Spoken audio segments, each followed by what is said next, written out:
శ్రీ గణేశాయ నమః. శ్రీ గురుభ్యో నమః. శ్రీమాత్రే నమః. సౌందర్యలహరి శ్లోకం 78.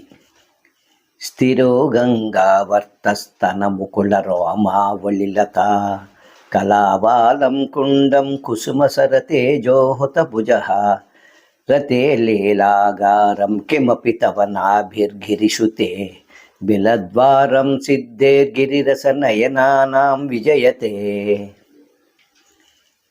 ఓ హిమగిరి కన్యక తల్లి, నీ నాభి చలనం లేని గంగా నది నీటి సుడిగాను, పాలిండ్లనే పూమొగ్గలకు ఆధారమైన రోమరాజి అనే తీగ యొక్క పాదుగాను, మన్మధుడి తేజస్సనే అగ్నికి హోమకుండంగాను, మరుని చెలువ అయిన రతీదేవికి శృంగార భవనంగాను, నీ పతి అయిన సదాశివుడి నయనాల తమస్సిద్ధికి గుహాద్వారమై, అనిర్వాచ్యమై, అతి సుందరమై, సర్వోత్కర్షతో ప్రకాశిస్తున్నది. శ్రీ గురుభ్యో నమః.